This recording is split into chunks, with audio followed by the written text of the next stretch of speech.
the next segment is all on how to effectively use social media as a dental student. So Dr. Yewande is now a dentist. She's no longer a dental student, but she's still fresh out of dental school, so she can give us a lot of advice about those budding dentists who want to use social media in a positive way, in an effective way. So actually, let's start off with yourself and your social media. So you've got your YouTube channel, you've got your Instagram channel as well. How do you think about those? Like, how do you make those flow with your life and your lifestyle? How does it all work? Okay, so the first thing I made was my YouTube channel. So I think before you make any social media, you have to think of why. Like, why am I doing this? What is the purpose of what I'm about to do? If you're doing it to say, oh, I want to be a social media influencer, then you have to sort of check your reasons, because that's not going to help anyone, and that's not really an effective reason. I think I started it from a genuine need to say, look, I've gone through an experience. Other people might be going through this experience. Let me create some content. I like talking to the camera sometimes, so let me do it. So I started my YouTube channel, and that was going well. It didn't take up to like 3-4 years until it's actually started really blowing up. So it's not going to happen overnight. You're not going to become like a sensation or whatever. You just do it with hopes of, I think people watch it. So there's no like real secret for like blowing up. If you've made good content, people will eventually watch it. What was the plan at the start when you first made it, the YouTube channel? What was the plan, and is it different now to how you approach it? So when I first made my channel, believe it or not, I was just going to make one video and just leave it. Because if you see, my first ever video was like 18-20 minutes long, and I just explained everything. I was just like, oh yeah, this is what happened, guys, good luck. And I was just going to leave it there. And I think it wasn't until second, third year of dental school, I was speaking to my boyfriend, he was like, oh, this YouTube channel you have, why don't you carry on doing it? And I was just like, oh no, like I've basically said everything. What else do people want to know? He said, no, there's probably lots more you can offer. And I was like, oh, okay, true. So I just started making more videos, really getting into it, making more specific videos, like shorter ones for interviews and stuff. And I think it really flowed well. Obviously you have to be consistent. I wasn't very consistent. I still struggle, but I think with me, I don't like to just put out stuff constantly if it's not good. I'm quite hard on myself. So I'll put it out if I think it's good. But I think in order to be even better, like it should be like consistent and have more content. The more content, the more people have to watch. What have been some surprising things you've learned from your YouTube journey? Surprising things. Nothing's really surprising. I think it's just the fact that you might think a video is going to do really well, and it doesn't. I think that's a bit of a kick in the teeth where you're just like, oh, okay. Like 2 weeks, 3 weeks have passed, so it's like 100 views. And like, oh, I put so much effort into that.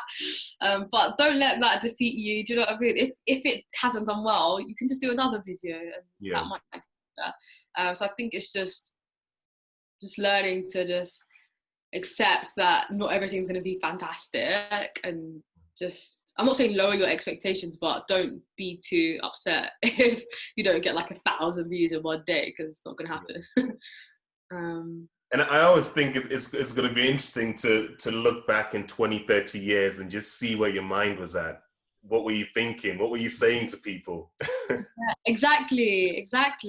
It's nice to have something, because there's been times where, because I've recorded my reaction to my results getting into dental school, and looking at that now, I'm like, oh my gosh, I was so happy. And I've actually done my next video, which I'm going to put out exclusive. I'm going to put out this week is my reaction to my dental school results. So stuff like that, it's like it's in the moment, and you're never going to get that moment again. So it is nice to just look back and just see it. You're right, because in 20-30 years time, a lot of people can't say, oh, I've got the video when I found out that I became a dentist, go have a look on YouTube. So I think in that aspect it is nice. I do like recording stuff and keeping memories. My friends know I'm the annoying person where you take out to an event, I'll be like recording everything and like, oh my gosh, this is so cool, I want to remember this. Yeah. Obviously in the moment, but at the same time, like I want to remember and have like Yeah. memories to look back at. Yeah. So yeah, I think it's really good, and especially YouTube, it's there forever. That's it. And then you started your separate dental Instagram page from your personal one. How was that in the first few weeks and months of posting on there? You know what? I think because I started it with a purpose to document my experience in Ghana, I think everyone sort of understood the point of it. And I had like day one, I've done this today. Oh, week day two, this is what's happened. So it was kind of like a blog. Like it was a mini blog. Yeah. So I thought it was cool. And then after that, I think when I started going more towards just general posts, I just really enjoyed it. I don't really think too much about what I post. I think some people have like strict schedules, like I'm gonna post this, post that. I feel like because I have so much that I'm doing in my life already, sorry, with dentistry, I'm not trying to like toot my own horn, but it's like I don't struggle with stuff to post because it's like, oh, this, I just want to share this stuff. And if I'm not sharing stuff about me, I'll be doing some teaching. So I have a lot of like people that aren't in dentistry following me, so I'll just talk about like tips or hygiene. I have a video that I made with my boyfriend on top 10 mistakes you make when you're brushing your teeth. So he even got involved in that. He's been dragged into this. He has. He's a mini dentist. One boyfriend just literally. He's literally, I call him a mini dentist. Like he can tell you the layers of all the teeth and like bite wings, periapical, like he knows it all because I just literally just tell him everything. But yeah, so I made that video and that done really well because I feel like it's not only important to share for dental students, but as dentists, well, as a dental student then, I felt a responsibility to educate my friends about oral hygiene and all the things I was learning, because there were things like rinsing after you brush your teeth. People didn't know that, like to keep the fluoride, to keep the toothpaste in. A lot of people I grew up with, they didn't know that. They'd rinse straight after. So I just wanted to shout it from the rooftops, like, guys, look at this, don't do this, don't do that. And I think once you've learned something, I'm the kind of person that if I learn something, I don't want to keep it to myself. I want to just let everyone know and tell people and let them learn. So what's the point of keeping the knowledge to yourself? So I think that was a good part of my dental page. I made it very like education focused as well. Would you say there are some opportunities for dental students who want to start dental pages that they can look into? Are there any things that you'd say, you know what, if you're starting a dental page as a student, these are some things you can really talk about that are not talked about enough, or this is an approach you can take? Anything that you've seen? I think it's like up to you of what interests you have. So the other day, someone actually messaged me on my Instagram account saying he wants to start a dental page. And he said that he's had problems with his skin. So it's not even like dentistry related, but he's like, oh, I want to call it the derma dentist for like dermatology. And he started making posts about like skincare and stuff. So it's like, find out what you are interested in, what you want to share. It doesn't just have to be about dentistry. Everyone is unique in their own way, and we all have our individual things that we're passionate about. So I think there's not like a set formula and say, oh, do this, because everyone posts about oral hygiene really and truly on their dental page. If we're dentists, that's what we're going to do, right? But to make it you and unique to you, you need to have something else that sort of like separates you from all the millions of dental pages out there. So how are you thinking of taking things forward? Because it's going to be different now. It's not as a dental student now, and now it's as a dentist. So have you been thinking about what you might want to do in the future? What sort of posts or what sort of videos you're going to want to do?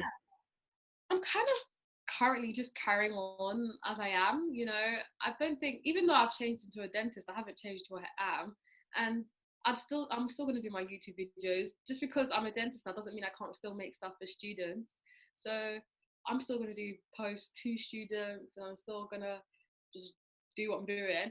Obviously, I might start sharing cases and dentistry stuff, but I won't put myself out there until I know that, okay, this is the good stuff, you know? So yeah, it might take a more clinical shift, but I'm still gonna just post my videos, stuff that I'm up to here and there. Yeah. As I say, it's like I see it as like my little blog, my little like memory place where I could just post stuff and share with people, like snippets into my life. So yeah. I always think it's really about you as an individual and your personality showing through. Dentistry, we've all got a BDS. We're all going to be saying the same things, hopefully. Yeah, hopefully. I always think you've got to know who you're making it for. So, for example, for myself, I've come to a point where my Lancashire Smiles page is speaking to the Prestonian who needs to come and see the dentist or who's been thinking about dental treatment. So the things I do are geared towards that. Good. Like, I see you have these little short snippet IGTVs that you do. So that's what makes you individual. That's what makes you unique. So not everybody will do that. So that's really good. But for yourself, have you got a idea of who it's for? So I know you've mentioned dental students. Do you think it's going to, so you're saying it's going to be mainly for dental students going forward? Or at the moment it is for dental students and anybody who's like interested in what I get up to in dentistry. But obviously, as I take things forward and I actually start having a dental life and having patients and doing actual treatment, probably gonna have to sort of make it more like patient related. But I don't think that you have to just do that. I know there's a lot of pages that's like, okay, it's just for patients. This is patients. But I don't think people want to see what their dentist is like. That's why I like people like Rona, because she has her page for patients, but then she also showcases her personality and what she gets up to in her life. And I feel that's really good because people want to get to know their dentist as well and what kind of person they are. So I think it's good for you to just show your personality, because if you're just going to go on a page and all you're seeing is teeth, it's just like, okay, like and that could be the deciding factor between a patient picking between you and somebody else, because fair enough, everyone should get to a good point where they can do good dentistry, but then when they have to make that decision, I think I like this person's approach more and I'm going to go for them. So and I've found that a lot of dentists actually have quite interesting characters and personalities. You talked about singing dentists before. It's like so everyone has you almost forget that people have actually got talents and different things that they're really good at. We're not just dentists. I think when people see a dentist, it's just like, oh, just boxed into a thing. But we're actually human beings, and everyone has their own personality, their own like character traits. So it's nice to be able to see that through your page as well. But no, that's any last tips you would say to somebody wanting to start a dental page? So first of all, as I said, know your why you started it. Don't say I want to start it to be a influencer, because it's not great reasons. Just try and be consistent, post regularly, obviously balance it well with your studies. Don't make it like you're all like, oh, I'm just gonna do this all the time, because obviously you need your degree. Like if you leave uni and you've got an Instagram page but you haven't got a degree, it's a bit sticky. So don't let it overshadow and take up all your time. Don't compare yourself to other people. A lot of people are starting dental pages now, and just because someone has more followers than you do, and you feel like you're working hard, you're making all this content and you're not getting as much recognition, things do take time. So don't be too like downtrodden if it's not going how you want it to go. Just carry on being you, carry on being your authentic self, and you'll get the right people that follow your page. So even if it's not thousands of followers, even if you've got a small community of people that appreciate your content, that's fine. Well, thank you for that. Thank you for your time. And you know what, make sure guys to follow Dr. Yewande. I'll put the link on the description as well. So make sure to check out her stuff on YouTube, on Instagram. And you know what, thank you for your time, because I think that you do have clearly have a bright future ahead of you. Oh, thank you. Amazing things as a dentist. And I want to see some amazing things that you're going to be doing as a dentist as well. I'm sure your patients are going to love you. Oh, I love them already. You love them before you see them. Yeah. So no, thank you for everything. Thank you, appreciate it. I really do.